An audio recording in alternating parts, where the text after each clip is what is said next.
अस्सलाम वालेकुम। मैं हूं उबैदुर रहमान और आप देख रहे हैं चैनल ताबीज़ 786।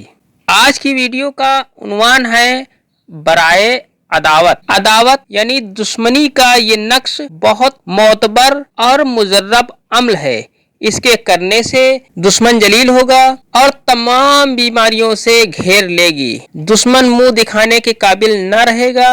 ये अमल तभी करें जब आप हर तरफ से मायूस हो चुके हों और दुश्मन आपको नाजायज तरीके से परेशान करता हो और अपनी ताकत का उसे घमंड हो गया हो और इसकी वजह से आपका घर से निकलना मुश्किल हो गया हो, आपका कारोबार बंद हो गया हो या बंद होने की हालात में आ गया हो, आपको हर तरह से नाजायज तौर से परेशान करता हो। जब आपके सारे रास्ते बंद हो गए हों तभी ये अमल करें। फिर एक बार आपको बता दूं कि जब सुलह करने के सारे रास्ते बंद हो गए हों तभी ये अमल करें।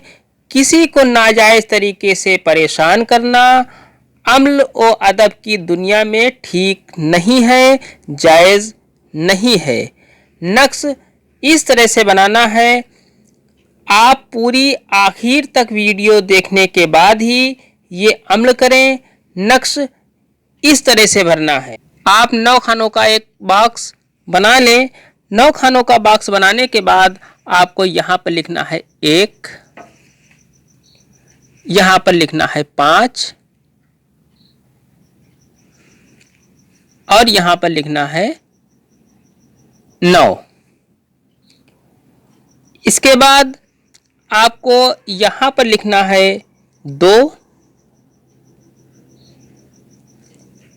और यहाँ पर लिखना है 4। इसके बाद आपको यहाँ पर लिखना है 8 और यहाँ पर लिखना है 6। इसके बाद आपको यहाँ पर लिखना है 10 और यहाँ पर लिखना है दुश्मन का नाम। दुश्मन का नाम आपको यहाँ पर लिखना है। दुश्मन का नाम लिखने के बाद बिन या बिनते लिखने के बाद आपको उसकी माँ का नाम लिखना है। अगर आपको उसकी माँ का नाम ना पता हो तो हवा लिख सकते हैं।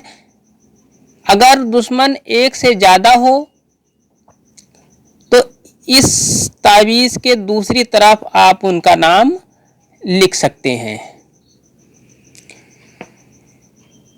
नक्श की पूरी जानकारी से पहले चैनल को सब्सक्राइब करके बेल आइकन पर प्रेस कर दें, जो कि बिल्कुल फ्री है। वीडियो को लाइक और शेयर लाजमी करें।